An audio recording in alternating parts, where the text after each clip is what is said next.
Bonsoir, je suis ravie de vous souhaiter la bienvenue à une réunion citoyenne virtuelle, une réunion d'information.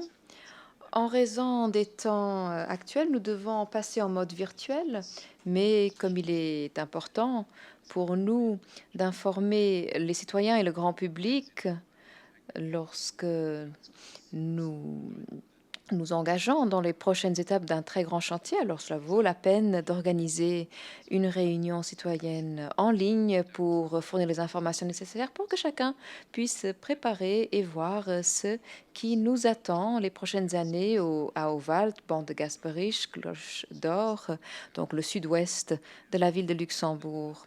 Nous n'allons pas simplement continuer à construire le tram direction Bonnevoie-Ovalt et puis Cloche d'Or, mais nous allons également mettre en place un corridor multimodal, nouvel axe routier. Le trafic sera meilleur également pour les véhicules. La route de Thionville sera délestée, de nouveaux couloirs pour les bus, des pistes cyclables. Donc c'est tout un concept global. Et nous allons maintenant passer à la prochaine étape. Les chantiers vont bientôt démarrer. Et une partie du chantier est en cours, d'ailleurs, le pont Büchler, dans une première étape, d'ici au mois de juin, les travaux seront finalisés par les ponts chaussées, puis le trafic sera à nouveau normal sur cette voie. Et Luxtram pourra ensuite poser les rails. La nouvelle N3 est en cours de construction. Donc, ce sont des chantiers qui sont déjà bien avancés. Nous n'allons pas nous attarder là-dessus ce soir, mais nous allons plutôt parler du tracé, de la suite du tracé après le pôle d'échange à Bonnevoie, dont je parlerai, et jusqu'à la Cloche d'Or. Et nous allons voir ce que cela signifie pour les différentes phases. Monsieur Van der Mark, directeur général de Luxtram, est présent ici ce soir. Lui nous parlera du chantier du tram. Et puis Monsieur Bill des Ponts et Chaussées est présent également. Il est l'ingénieur responsable des travaux en collaboration avec l'administration. Vous savez, en 2014, la législation sur le tram a été adoptée pour pouvoir construire le tram jusqu'à l'Ex-Expo, puis jusqu'à la gare. C'est une réalité à présent. Et tous ces travaux seront finalisés d'ici l'été. Et vous pouvez déjà voir ce que cela signifie. Quand on construit un tram, on fait beaucoup plus. Il s'agit d'une opportunité pour réaménager l'espace public, pour rendre l'espace beaucoup plus beau qu'il n'était. Si l'on regarde aujourd'hui l'avenue de la Liberté, ça a toujours été une belle avenue, mais une fois que ce sera terminé, pensons également à la place de Paris, ce sera vraiment tout à fait différent. Et en même temps, l'on procède à des travaux dans le réseau. Donc, nous préparons l'espace public pour les prochaines 50 années. Donc, la première loi qui a été adoptée en 2014 par la Chambre des députés a été finalisée. Alors, 10 arrêts, 5 pôles d'échange. En 2017, une deuxième loi a été votée pour réaliser l'extension du premier réseau de tram vers le Findel et le tronçon vers la Cloche d'Or.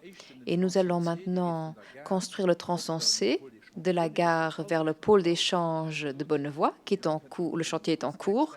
Et puis, les travaux commenceront au printemps. Tout d'abord, les travaux de voirie. Bon, Usher, c'est déjà en cours.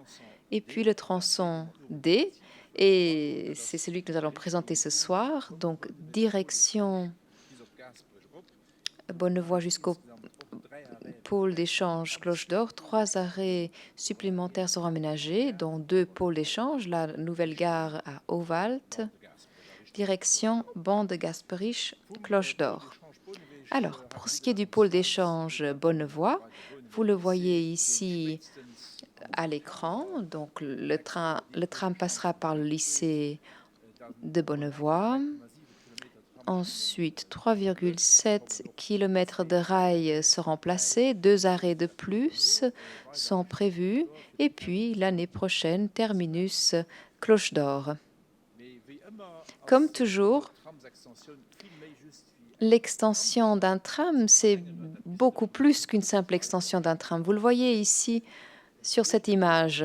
Donc l'opportunité a été saisie pour créer des plateformes d'échange, planifier de nouvelles gares, aménager des pistes cyclables. Donc la voirie, le réseau de transport est réorganisé.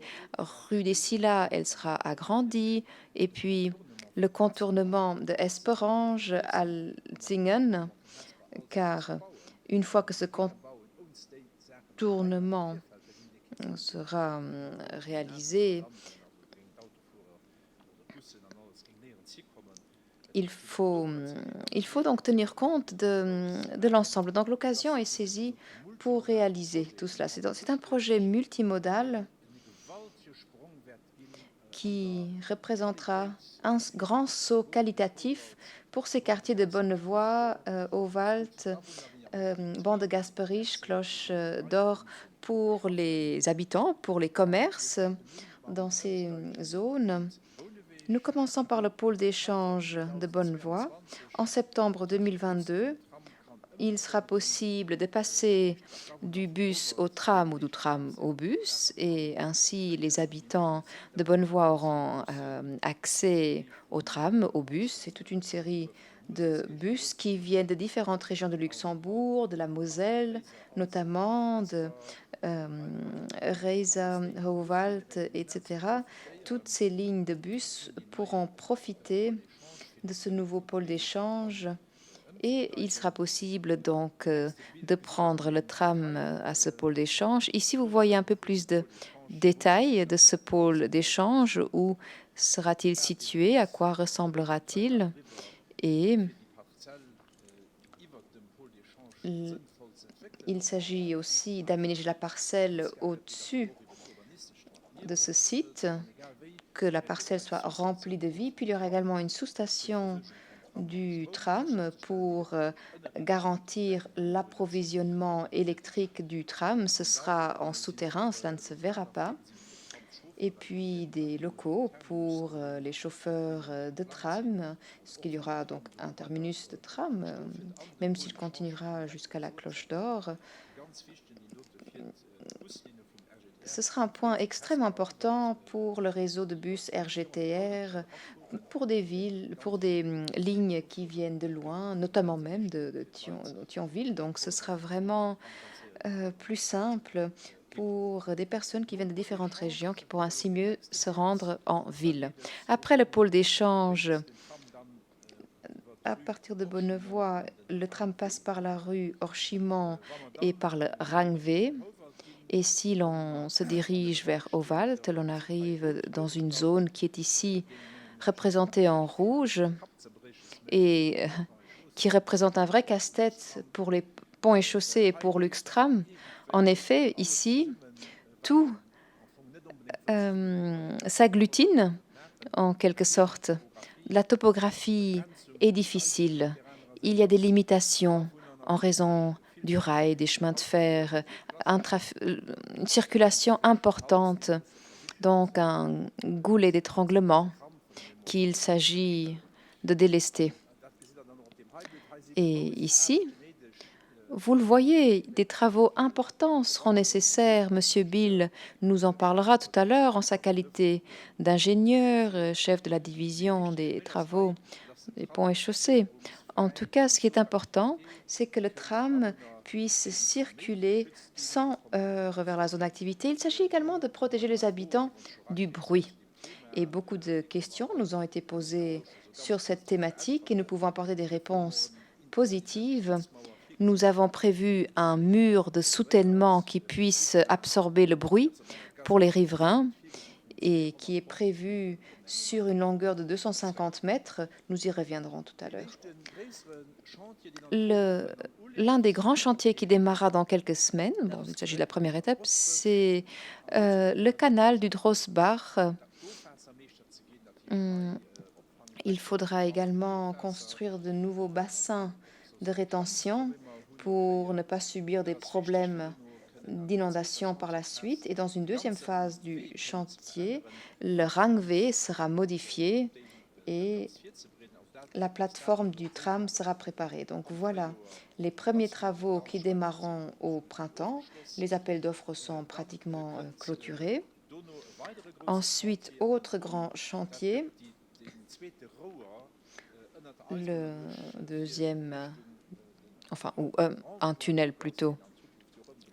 Pour l'instant, nous avons le rond-point Gluck, qui à l'avenir sera un grand carrefour pour se rendre à Gasperich. Et à côté du tunnel actuel, un nouveau tunnel sera aménagé avec 2 voies pour les voitures et un chemin mixte pour les cyclistes et les piétons qui ont des difficultés à l'heure actuelle. Voici une représentation graphique. Et dans cette coupe, l'on voit donc les tunnels, ce qui existe déjà et ce qui sera projeté. Et à côté de la rue, il y aura un passage pour piétons, pour cyclistes, pour qu'ils puissent également en profiter. Et autre chose, ce qui est important également, pour se rendre dans ces zones, les cyclistes, les piétons, en sortant, eh bien, pour l'instant, on peut se dire, ils se trouvent dans un grand carrefour. Comment peuvent-ils pénétrer dans le banc de Gasperich? Vous le verrez dans un des plans qui sera présenté par Monsieur Bill. Un pont sera construit à partir du Rangweg pour les cyclistes, pour les piétons, pour qu'ils puissent entrer dans le banc de Gasperich et dans le quartier de Gasperich. Donc, ce ne sera plus un problème que de passer par la circulation actuelle. Nous avons prévu quelque chose donc pour les piétons et les cyclistes. Donc voilà, c'était la partie facile. Maintenant, nous allons aborder la partie plus difficile. Pourquoi? Parce qu'il faut garder à l'esprit que là, nous entrons vraiment dans la zone urbaine. Il y a des zones résidentielles, mais également des entreprises, des commerces. Vous le voyez ici sur cette image. Alors, la rue des Sia sera agrandie pour que la situation soit meilleure qu'à l'heure actuelle.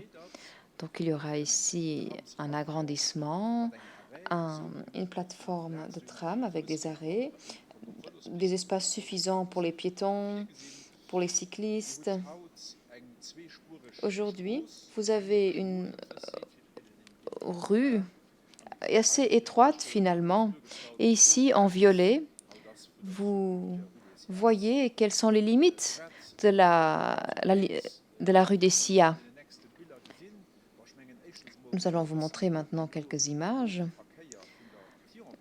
L'idée, c'est de délester la rue de Thionville, mais la fluidité est difficile. C'est vrai qu'il y a un fort potentiel de développement sur ce site, sur le territoire de la commune d'Esperange. Ici, ici 2 images. La rue des Sia, une fois que le projet sera terminé. Donc,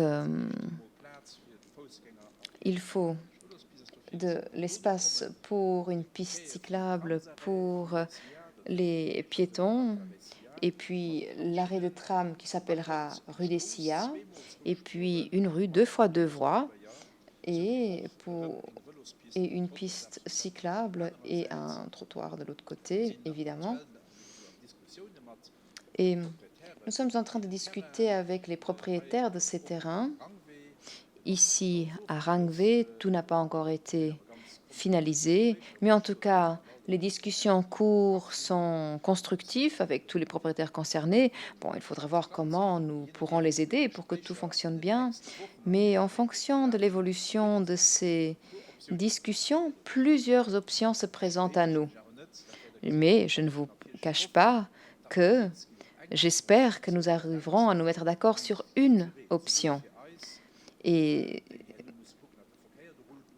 il faudra que la circulation soit fluide, mais il faudra que la solution retenue soit la plus favorable également pour les personnes concernées.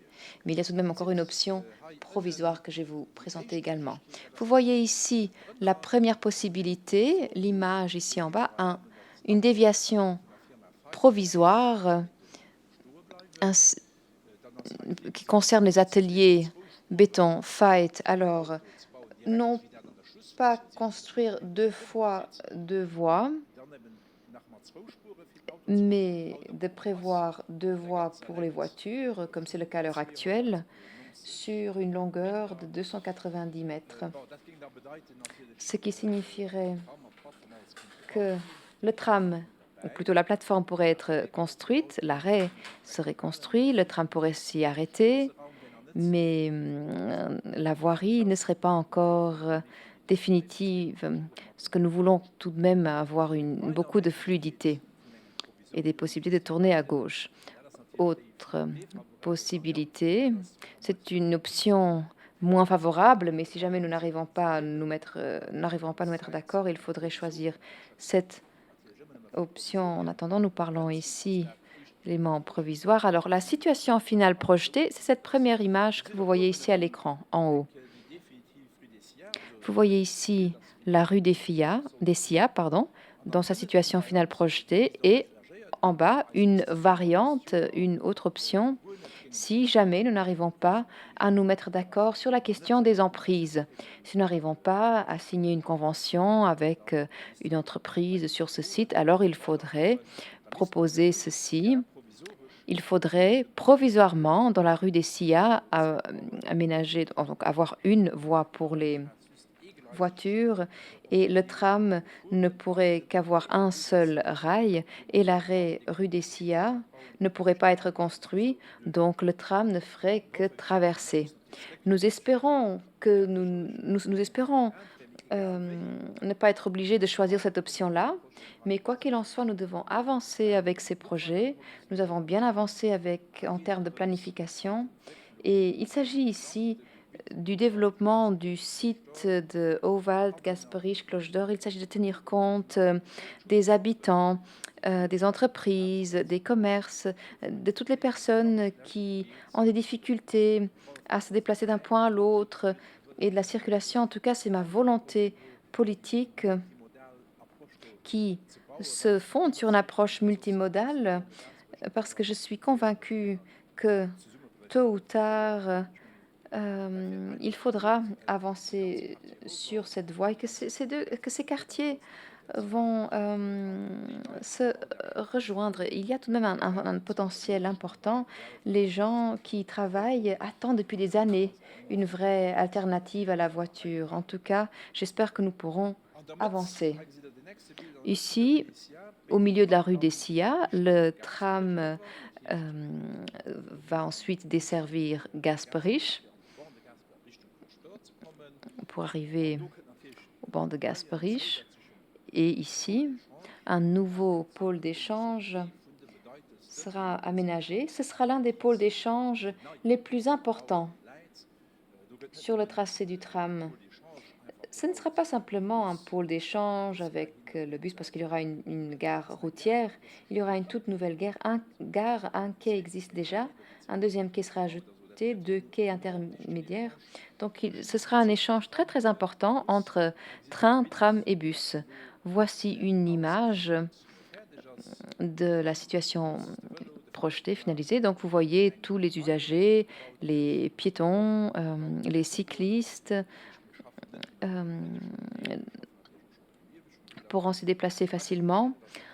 Et donc, un pont sera construit pour arriver jusqu'à Gasperich.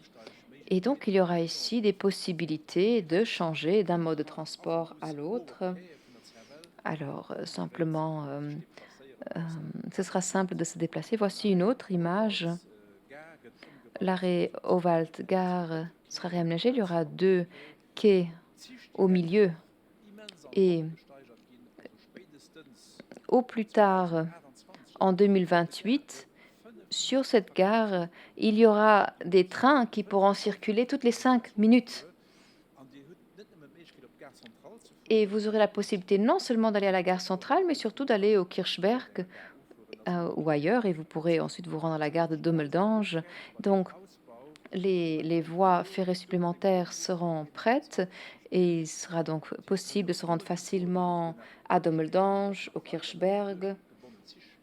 En tout cas, les trains circuleront également on continue vers Mersch-Ettelbruck. En tout cas, tous les projets que nous sommes en train de construire maintenant ne peuvent pas être vus de manière isolée.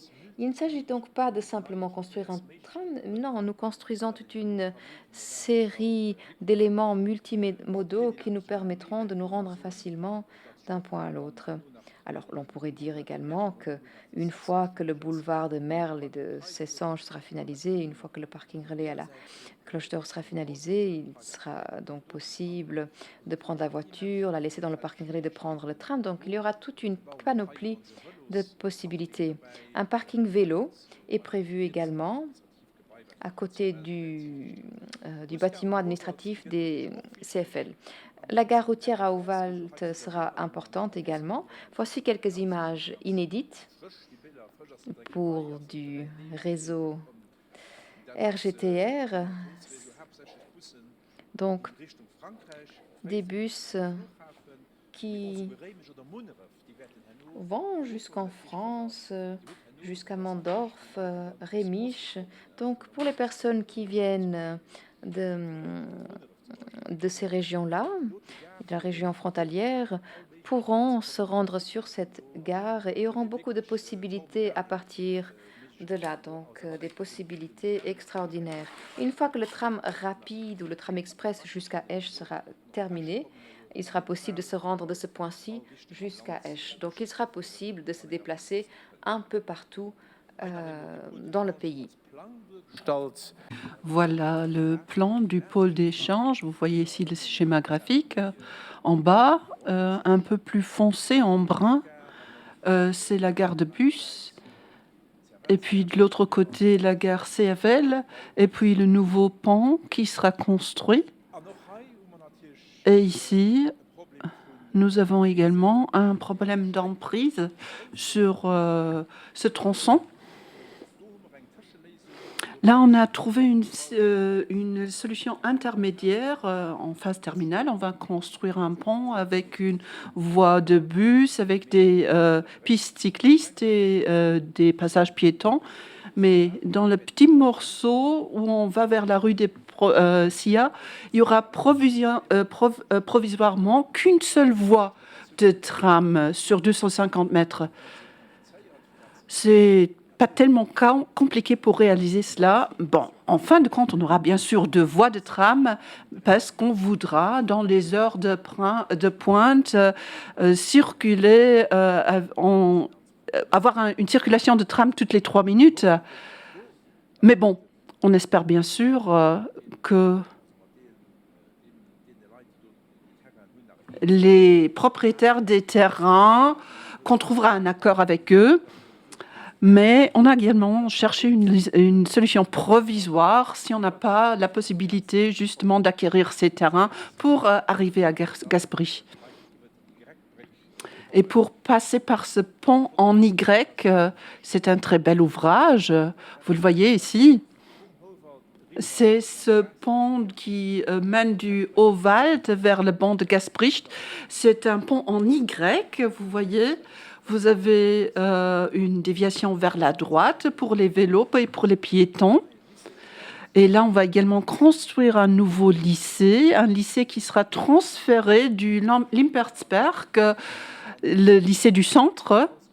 Alors, si les écoliers sortent du bus, du tram ou du train, ils peuvent aller à pied jusqu'au lycée. Et les cyclistes également passent par ce pont.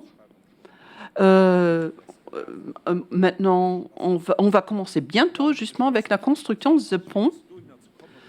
Et puis, vous avez vu cette image, on veut arriver jusqu'à la Cloche d'Or.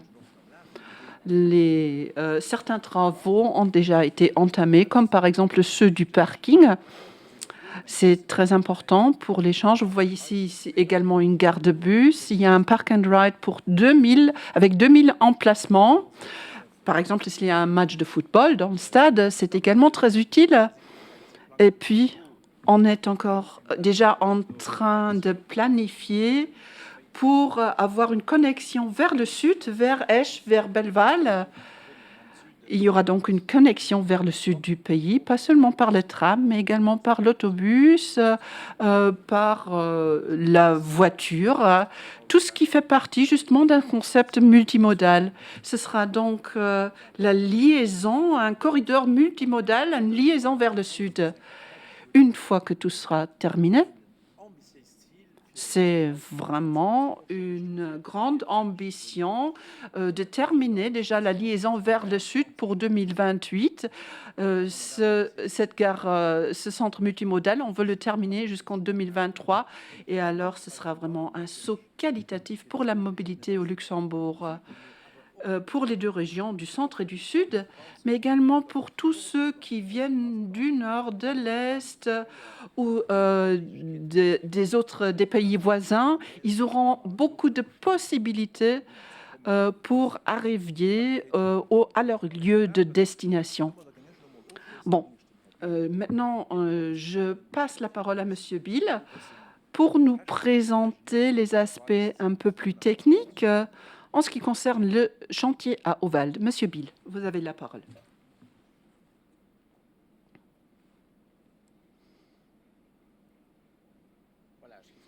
Bon, alors, je vais vous présenter maintenant quelques détails en ce qui concerne les aspects plus techniques. Comme Monsieur le ministre vient de le dire, tout ce projet, c'est une espèce de puzzle d'une multitude de chantiers individuels. Certains ont déjà commencé les travaux, par exemple du pont Buchler ou de la nouvelle N3. Surtout le projet N3 est sur un terrain vague. Le public ne se rend pas tellement compte de tous les travaux qui se passent à l'endroit. Au pont Buchler, on voit quand même que les choses avancent. Au début, beaucoup de gens se sentaient mal à l'aise. Ils avaient peur qu'il y aurait vraiment une circulation chaotique à cause des travaux. Mais maintenant, on voit que ça fonctionne très bien et que la circulation passe bien. Vous le voyez ici, les différentes couleurs, les différentes étapes du projet de la nouvelle N3. Ici, Monsieur le ministre l'a déjà évoqué, la déviation du Drosspach. C'est la première partie de la rue des Sia. On voulait tout faire en une fois au début, c'est-à-dire la déviation du Drosspach avec les fonçages et la voirie. Mais du fait de certains problèmes avec des emprises, on a décidé de commencer déjà. Et on a commencé donc avec la déviation du Drosspach et avec les différents fonçages. Vous voyez ce que ça signifie sur ce graphique en bleu. Vous voyez le nouveau tracé du Drosspach. Et puis, on fera encore plusieurs gros fonçages. Un près des CFL, l'autre sera parallèle au CFL, derrière le Cactus Hobby. Et puis, il y aura un troisième dans la rue des Sia. Ces fonçages sont des chantiers quand même assez discrets, où il n'y a pas beaucoup de nuisances parce que ce sont des travaux souterrains. On construit de grandes chambres au niveau local et en souterrain, on travaille avec une machine de forage pour creuser des tunnels. Pour la déviation du Drosspach, il y a des travaux de terrassement qui sont prévus.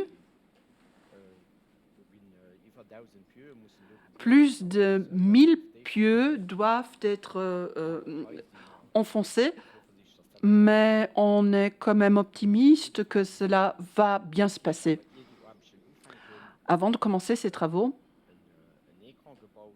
on va ériger un écran provisoire pour éviter les nuisances dues au chantier. Une fois ces travaux terminés, il y aura un parement anti-bruit définitif sur une longueur de 250 mètres pour vraiment éviter des nuisances de bruit du fait du tram ou de la circulation des voitures. Ici, vous voyez la coupe et vous voyez le plan définitif. Ici, le nouveau, le Drosbach passera sous le tram. Et ici, vous voyez le parement anti-bruit qui est installé sur la crête du mur. Ce sont donc les 4 voies définitives pour la circulation automobile et puis les 2 voies pour le tram. Ici, vous voyez une deuxième coupe du chantier. En bas, sur l'image, vous voyez les travaux de forage où les pieux sont enfoncés. Et entre les pieux, on va faire des travaux de terrassement pour justement construire le tunnel pour que le Drosbach puisse y passer. Et puis également le parement anti-bruit provisoire qui restera là jusque les travaux seront terminés. Et puis, on va installer le parement anti-bruit définitif. Ici, vous voyez les détails. Il faut faire un terrassement profond. Le Drosbach coulera donc 10 mètres en dessous du terrain naturel. L'ouvrage construit pour le Drosbach est carré avec un conduit de contrôle qui vous permet de passer pour justement effectuer des contrôles. Ce sont vraiment de très gros travaux pour justement dévier le Drosbach. Et bien sûr, on va toujours faire des mesurages du bruit, etc., pour être sûr que ces travaux puissent se dérouler sans trop de nuisances pour les personnes qui habitent dans les environs.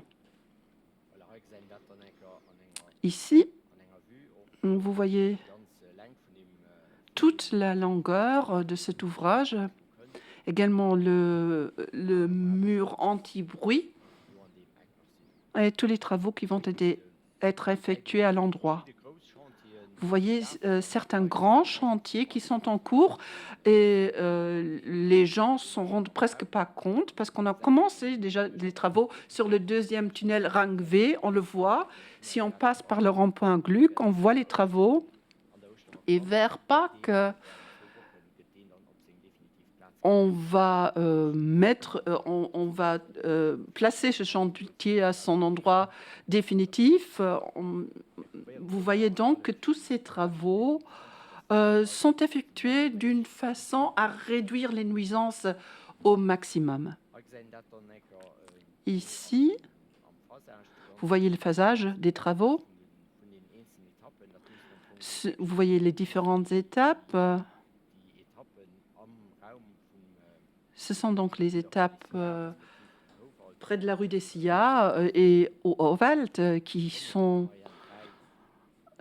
déjà les travaux qui ont déjà commencé, la phase 2 et puis la phase 1, c'est le pont Büchler.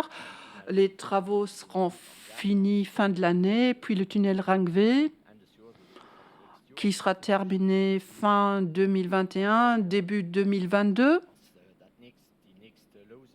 Et puis les prochains lots où les travaux commenceront, ce sera dans la rue des Sillas. Les travaux que je viens de vous décrire, la déviation du Drosbach et les fonçages. Et puis le pôle d'échange au Wald et le pont en Y. Ce sont donc les travaux qui vont commencer rapidement. Une autre étape, c'est celle où on prend l'intersection près du tunnel Rang V.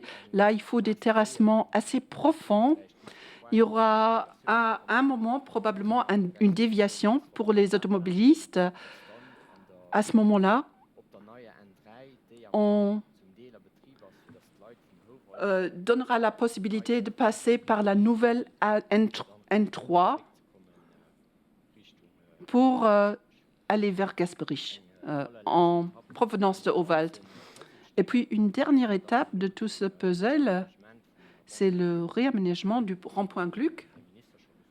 Comme Monsieur le ministre vient de le dire, on y installera une intersection avec un bypass souterrain pour pouvoir rapidement se diriger en direction de Sortie-Ville. Le phasage a été planifié de manière pour vraiment réaliser rapidement la connexion du tram vers la Cloche d'Or, parce que cela apporte vraiment une grande amélioration du point de vue circulation. Une fois ce phasage terminé, on commencera à terminer la voirie dans la rue des Silla, et puis le tram, on pourra commencer à travailler sur les infrastructures de tram. Et alors, en 2023, le tram pourra circuler jusqu'à la Cloche d'Or. Et maintenant, je passe la parole à Monsieur van der Mark.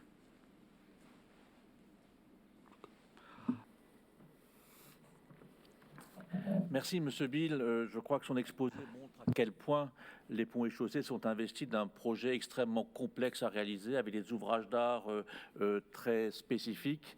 Et cette complexité, elle est aussi liée aux nombreuses interfaces qu'on sait gérer avec les ponts et chaussées. Et je crois que les derniers tronçons que nous avons réalisés ont montré la qualité de notre travail en coordination entre Luxtram et les ponts et chaussées. Et bien évidemment, ce nouveau tronçon entre la gare centrale et la Cloche d'Or s'inscrit complètement dans cette idée. Ce tronçon gare centrale est pour nous divisé en deux sections. D'abord le tronçon C entre la gare centrale et Bonnevoie. Là, sur ce tronçon, les appels d'offres ont déjà été lancés l'année dernière, en 2020. Nous avons déjà désigné les entreprises et signé les contrats pour construire ce tronçon. Et d'ailleurs, les premiers travaux vont démarrer dès le mois d'avril et nous espérons, au courant de l'été là qui arrive, donc l'été 2021, poser les premiers rails. Et Monsieur le ministre l'a dit, notre objectif, c'est de pouvoir mettre en service en septembre 2022. Ensuite, après Bonnevoie, nous avons une seconde section, ce qu'on appelait le tronçon D, qui est le tronçon entre Bonnevoie et Cloche d'Or, qui va desservir évidemment un pôle extrêmement important qui est le pôle Howald, mais aussi le pôle Cloche d'Or, avec toute une série de correspondances avec les bus, les trains, bien sûr des parkings relais. Le début des travaux est prévu au premier semestre 2022, avec une mise en service de l'ensemble donc de cette ligne au courant du second semestre 2023. Monsieur le ministre l'a dit, nous serons très inventifs pour préserver ce calendrier. Et nous avons effectivement un certain nombre d'acquisitions foncières à mener, mais quel que soit le rythme de ces acquisitions, nous avons trouvé toutes les solutions pour assurer que le tramway puisse, en toutes circonstances, circuler à cette échéance. Et si nous avons des petits morceaux ou des petits tronçons en voie unique, eh ben, ce sera au fond, pendant une période limitée, un fonctionnement tel que nous le connaissons déjà au moment de la Chaubourg, puisque entre la station Grand Théâtre et Faïencerie, au mois d'août, nous exploitons sur une voie unique. Et donc, si nous devons réaliser une voie unique dans ce tronçon, eh bien, nous exploiterons de la même manière notre tramway. Donc voilà, Monsieur le Ministre, ce que je voulais dire à ce stade. Voilà, je remercie Monsieur Bill et Monsieur van der Mark. Encore une petite information. La présentation PowerPoint, vous pouvez la trouver sur le site du ministère. Vous pourrez donc la consulter tranquillement si vous avez encore des questions par après, parce qu'on ne peut pas être en public, en présentiel maintenant. Si on était en présentiel, vous pouviez poser vos questions directement, mais bon, vous avez la possibilité d'envoyer vos questions à communication@mmtp.lu et on va bien sûr vous répondre aussi par après. On a déjà reçu un certain nombre de questions préalablement et maintenant également pendant cette émission. On va y répondre directement, mais toutes les questions et réponses qui nous sont adressées seront publiées sur notre site. Je propose maintenant de passer la parole à Frank van Steenkist, un de nos collaborateurs dans la planification de la mobilité et qui est également président de l'Uxtram, qui va maintenant lire les questions. Et alors, on va y répondre. Frank. Merci, Monsieur le ministre. Nous avons reçu une douzaine de questions. La première, j'aimerais m'informer quel sera l'impact pour les maisons qui se trouvent rue Eugenvelt à Ovalt, qui ont un jardin et qui ont un accès direct à Rangvé. Est-ce que ces maisons avec jardin devront être réaménagées? Quelles sont les solutions pour ces personnes? Réponse. Il est évident que là où il y a des habitants, nous espérons ne pas impacter leur terrain, que ce soit des projets de voirie, CFL, Luxtram, mais nous savons que ce n'est pas toujours possible. Et sur cette rue, dans cette rue, nous avons essayé. Et bon, il a été vu comment reculer le Rangvé et avec CFL, nous avons déplacé un tout petit peu. Et j'ai maintenant les plans d'emprise et des discussions seront menées avec les habitants. Mais si une petite partie de jardin ou de garage devait être supprimée, bien sûr, nous allons proposer des garages de substitution aux habitants concernés. Alors, je pense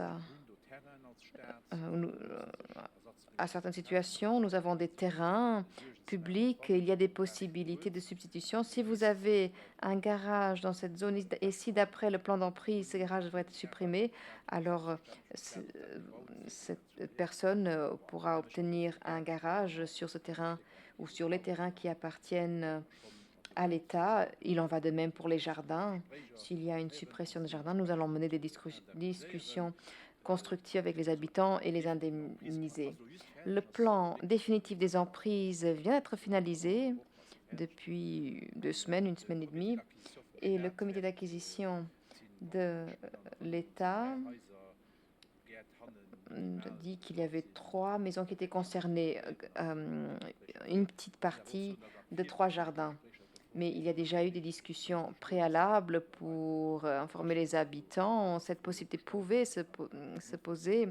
Donc, ce n'est pas comme s'il y avait des surprises, mais il ne faut pas s'inquiéter. Nous allons trouver des solutions constructives qui pourront être acceptées par tous. Deuxième question. À l'heure actuelle, les travaux sont en cours sur le pont Buchler, ce qui a un impact sur la circulation à Rovalt, surtout au rond-point Gluck. Alors, est-ce que ces travaux seront clôturés avant de passer à une prochaine phase? C'est pour éviter un chaos total. En tant qu'habitant de Bonnevoie, je suis très, très positif, mais pour pouvoir mieux en profiter, il serait bon d'étoffer le réseau cyclable. Alors, les pistes cyclables seront-elles étendues? Pour ce qui est du pont Buchler, M. Bill a dit dans sa présentation, ces travaux seront finis en juin par les ponts et chaussées. Et puis, il y aura encore des travaux sur le pont, mais ce sera sur une partie réservée. Ça ne gênera plus la circulation parce qu'il y aura 2 voies qui seront construites. Donc, les travaux qui sont gênants à l'heure actuelle seront finis au mois de juin.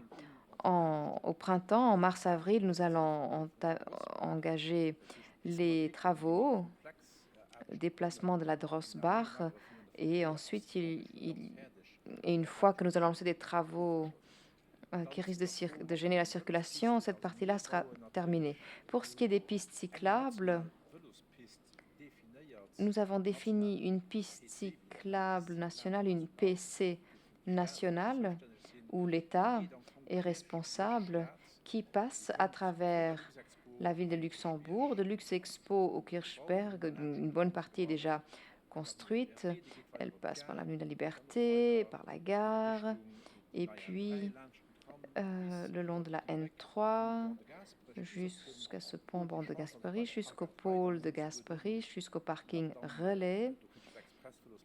Et puis il y aura la piste vélo express jusqu'à Esch. Donc voilà ce qui sera construit à travers la ville de Luxembourg. Maintenant, comment y accéder à partir de Bonnevoie? Alors, des pistes cyclables, là, cela relève de la ville de Luxembourg qui doit intégrer cela dans son réseau. Troisième question, des questions qui concernent le bus. Alors, les gens qui prennent le bus de la gare centrale ou dernier sol jusqu'à Alzingen, comment pourront-elles s'y rendre? Y a-t-il des bus qui sont prévus? Ou alors faut-il prendre le tram pour arriver jusqu'au pôle d'échange et puis prendre le bus? Et s'il faut changer de mode de transport, comment est-ce que ces bus iront jusqu'à Alzingen? Route de Bettembourg ou route de Thionville? Alors, je peux vous donner une réponse positive. Il sera possible de continuer à prendre le bus de la gare, donc du côté de Bonnevoie, pour aller directement à Fentange-Alzingen, donc cela sera préservé. Et les bus passeront par la route de Thionville jusqu'à Esperange et dans une phase ultérieure, une fois que le contournement d'Alzingen sera finalisé, il y aura un saut qualitatif pour le réseau des bus, parce que le contournement est construit non pas simplement pour les voitures, mais pour apaiser Esperange et pour donner également la priorité aux bus. Donc, la rue de Thionville sera tout à fait différente. Il y aura un couloir de bus. Le bus pourra y circuler facilement, sans être coincé dans les bouchons, et arriver ainsi au pôle d'échange Bonnevoie. Une autre question à propos des bus. Y a-t-il des bus qui sont prévus entre Fentange, Alzingen, direction ce pôle d'échange au Wald, de manière directe? Alors, de telles lignes font l'objet d'appels d'offres à l'heure actuelle. Comme vous le savez, l'appel d'offres est en cours pour l'ensemble du réseau RGTR et une telle ligne y est prévue. Et à la fin de cette année, ce sera introduit, probablement à partir de la rue de Thionville, parce qu'il est impossible de prioriser le bus dans la rue de Bettembourg, parce que le bus risquerait de se retrouver dans les bouchons. Ça entraînerait trop de retard. Donc cette ligne, ou ces lignes, passeront par la route de Thionville. Mais c'est prévu, oui. Autre question à propos des vélos. Dans le cadre de la présentation de l'arrivée du tram à Ovalt, quels sont les tracés parallèles prévus pour les vélos? Des pistes séparées sur tout le tracé, des pistes bidirectionnelles comme dans la Liberté, qui ne sont pas si idéales. À Ovalt, est-ce qu'il y a des possibilités pour déposer son vélo? Et y a-t-il des mesures d'apaisement dans la rue de Thionville qui sont prévues? Alors, des pistes cyclables séparées sur le tracé, oui.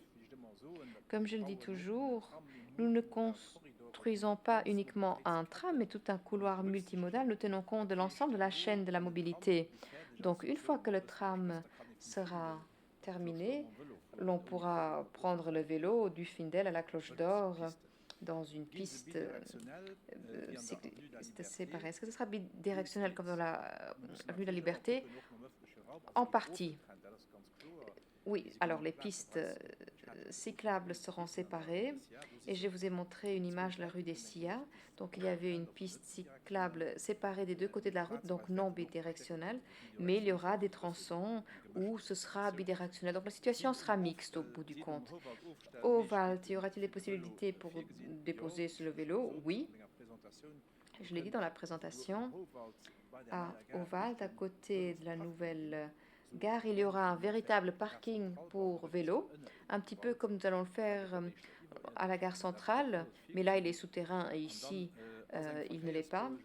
Et puis, oui, apaisement du trafic grâce aux pistes cyclables. Oui, une fois que le contournement d'Espérange sera terminé, la route de Thionville sera tout à fait différente. Ce sera une route urbaine sympathique avec des pistes cyclables. Une question à propos du pôle d'échange. Oui, un parking pour vélo, je viens d'y répondre. Prochaine question. Quand est-ce qu'il y aura des panneaux d'information en temps réel à Esperange c'est important de savoir quand un... C'est important de connaître les horaires pour pouvoir justement changer de mode de transport, les pôles d'échange. La ville de Luxembourg est en train d'équiper ses arrêts avec des panneaux d'information en temps réel. Pas tous les arrêts, mais une grande partie des arrêts. Bon, aujourd'hui, sur votre smartphone, en téléchargeant une application, vous pourrez voir également quelle est la situation en temps réel. Mais nous essayons d'équiper un grand nombre de panneaux avec ces informations en temps réel. À Espérange, oui, il y aura des arrêts qui seront équipés de ces panneaux. Nous essayons vraiment de mobiliser plusieurs éléments, les panneaux de signalisation, certes l'application, puis oui, il y aura des arrêts où la circulation en temps réel sera affichée. Combien de personnes nous écoutent ce soir? Nous venons de battre tous les records.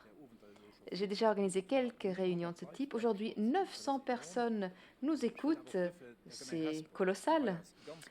Un grand merci à la commune de Espérange qui nous a beaucoup aidé à mobiliser les citoyens, à les contacter. Et cette coopération est excellente.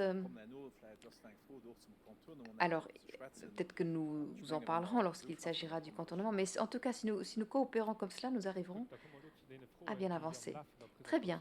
Les questions qui ont été posées au cours de la présentation juste avant, une habitante de la rue Scholler, Auguste Scholler à Ovalt, sont des personnes qui vivent entre Cactus, Obi et le Rangvé et qui, en raison de l'agrandissement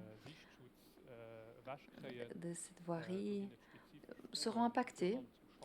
Il y a des questions par rapport aux murs de soutènement, aux parements anti-bruit. Bon, nous avons vu la longueur dans la présentation, cela a été évoqué. Et les gens demandent une protection visuelle et une protection acoustique. Monsieur Bill l'a déjà montré. Nous allons essayer de protéger au mieux les riverains. Donc, il y aura un mur de soutènement, un pare-bruit. Les gens qui habitent dans ces zones ne seront pas concernés, ne souffriront pas de ces nuisances. Une question d'un habitant d'Espérange. Alors, quelle est l'avancée du dossier contournement? Pourrait-on organiser une réunion en streaming comme celle-ci? Alors, j'espère que nous pourrons organiser une réunion en présentiel pour parler de ce dossier-là, parce que beaucoup de choses sont en cours.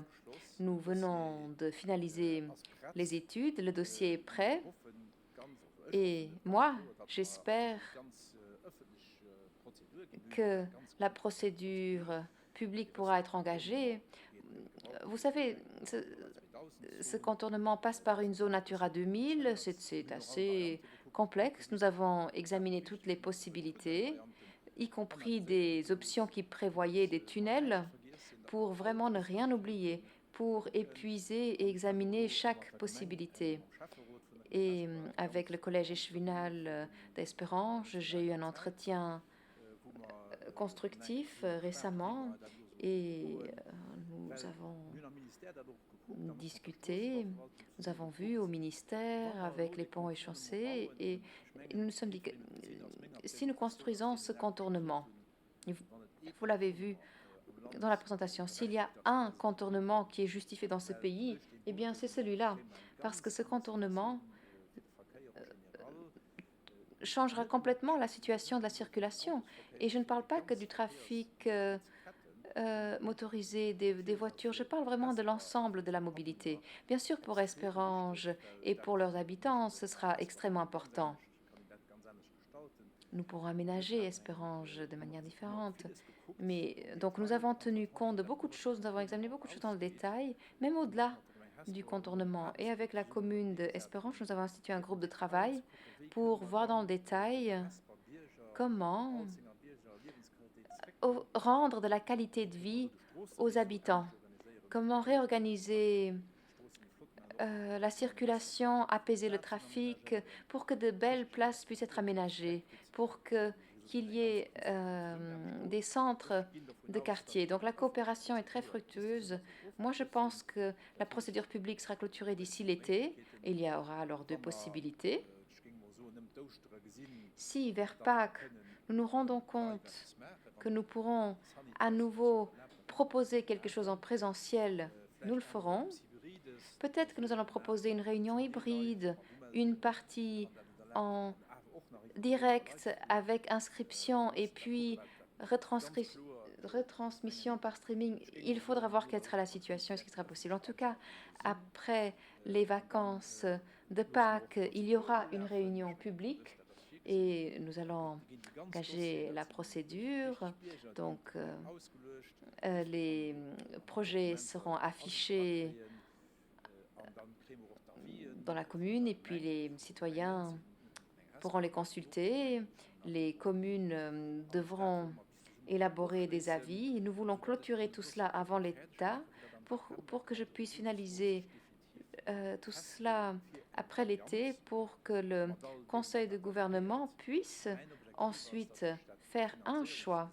Et puis, l'avant-projet détaillé sur le financement pourra être présenté pour que la Chambre des députés puisse voter cette loi de financement pour que les projets, enfin les chantiers puissent être lancés. Bon, difficile de voir comment se déroulera la procédure. Ça dépendra si des recours seront formés ou non. En tout cas, le contournement passe par une zone Natura 2000, mais je suis optimiste. Nous avons vraiment fait attention, nous avons tenu compte de tellement de détails et c'était tellement important de ne surtout pas faire d'erreurs. Nous avons vraiment peaufiné. Le but, c'est vraiment de ne pas nous retrouver à la case de départ. Parce qu'il ne faut surtout pas perdre 5, 10, 15 ans. C'est quelque chose que je voudrais absolument éviter dans ce dossier. Non, non, il faut bien faire les choses et nous voulons faire quelque chose qui fonctionne de A à Z. La coopération a été excellente avec la coopération d'Espérance, donc je suis vraiment très, très optimiste. Je pense que nous y arriverons. Et puis, ce sera le dernier élément du puzzle dans tout ce que nous avons présenté et qui sera alors construit. Très bien. Nous allons passer un tout petit peu du coq à l'âne, parce que je vais lire les questions dans l'ordre dans lequel elles ont été posées. Une question qui va un petit peu au-delà de la portée de ce qui a été discuté ce soir, mais qui est intéressante. Ici, une question. Quand est-ce qu'il sera possible d'utiliser le passage souterrain à la gare pour aboutir à la rocade? Parce que pour l'instant, il faut passer par la passerelle, ce qui n'est pas toujours facile, surtout pour les personnes à mobilité réduite. Réponse. Toutes les questions sont légitimes et justifiées, mais celle-ci est particulièrement justifiée et pertinente. Parce que là aussi, nous sommes dans une situation provisoire. La première bonne nouvelle est que, en juin de cette année, il y aura la nouvelle passerelle pour piétons qui sera finalisée, que vous avez vue sur des images. Ce n'est plus du tout comparable, ou ce ne sera plus du tout comparable à ce qui existe aujourd'hui. Bon, c'est bien que la passerelle actuelle existe, mais c'était quelque chose de provisoire. En tout cas, la nouvelle passerelle, ce sera tout à fait autre chose. Ce sera agréable à utiliser, bien éclairé. Il y aura des escalators, des ascenseurs. Et au mois de juin, cette passerelle sera placée, parce qu'en fait c'est du préfabriqué, et si tout se passe bien, donc tout sera prêt en juin, et elle pourra donc être utilisée par les piétons, et d'ici la fin de l'année, les tunnels seront finalisés, donc il sera possible d'emprunter un passage souterrain de la gare centrale vers Bonnevoie. Vous savez que le 6e quai sera finalisé cette année également. Et c'était vraiment un chantier colossal à la gare centrale. C'est la pièce maîtresse tout de même du réseau ferroviaire. Les CFL ont fait un excellent travail en respectant les délais. Le chantier a été bien géré malgré, ou même s'il y a eu le Covid, donc il y aura encore quelques travaux à faire sur les rails, mais qui étaient prévus dans le calendrier, donc des rails supplémentaires qui seront aménagés. En tout cas, tout cela sera bien avancé d'ici la fin de l'année. Et puis pour le pôle des charges, Bonnevoie, et pour passer vers la rocade, ce sera beaucoup plus confortable comparé à la situation actuelle. On a encore certaines questions qui ont le même sujet. On a parlé de l'ancienne N3 et de la nouvelle N3. Est-ce qu'il y aura encore du trafic de passage sur l'ancienne N3? Est-ce qu'on aménagera quelque chose pour les cyclistes? Qu'est-ce qu'on fera de la route de Thionville actuelle? La route de Thionville sera un boulevard urbain agréable, avec des pistes cyclables, des trottoirs agréables, où il n'y aura plus de trafic de passage, bien sûr. On peut y circuler en voiture, mais ce sera peut-être une zone 30 km à l'heure. On n'a pas encore défini tous les détails.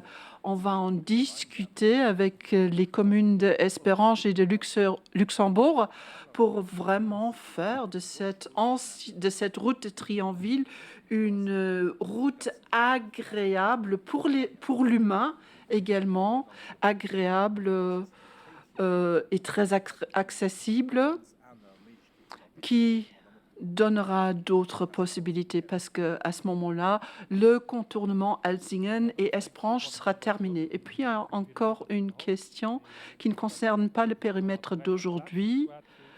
On a parlé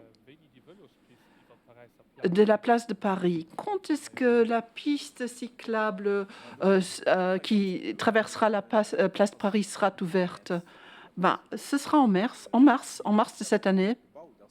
Elle a déjà été construite, mais il y a encore plusieurs chantiers. Il faut terminer les trottoirs, bien aménager l'espace, mais les travaux vont bientôt être finalisés. Cette piste cyclable sera ouverte à partir de mars. Alors, elle va se diriger vers la rue Origer, et puis à la piste cyclable de la ville de Luxembourg dans l'avenue de la Gare qui mène vers la gare, et puis on passe à partir vers la gare au pont Buchler vers Bonnevoie, et à partir de mars vous pouvez circuler sur tout le tracé en vélo. Et puisque j'habite également en ville de Luxembourg, c'est vraiment pour moi un rêve qui devient réalité. Et puis une dernière question. J'aimerais savoir s'il y a un accès piétonnier direct du Park and Ride au Wald, c'est-à-dire le Park and Ride sud vers le pôle d'échange. Est-ce qu'il y aura un accès piétonnier direct? Je crois que ce Park and Ride n'existera plus. Oui, ce Park and Ride qu'on vient de construire récemment on a toujours dit que c'est un park and ride provisoire. C'est un terrain de l'État. Il y aura d'autres projections, mais il sera remplacé par le nouveau park and ride de 2000 emplacements. Ce park and ride, il a 400 emplacements et on le remplace par un park and ride de 2000 emplacements à la Cloche d'Or. Bon, alors j'aimerais vous remercier. Il y a beaucoup de spectateurs ce soir et c'est communication@nmtp-état.lu, c'est l'adresse email. S'il vous reste des questions, n'hésitez pas, surtout envoyez-nous vos questions. On va vous donner une réponse par écrit et vous pouvez justement télécharger toute la présentation sur notre site internet et la regarder tranquillement. Et je vous souhaite encore une agréable soirée. Bonsoir.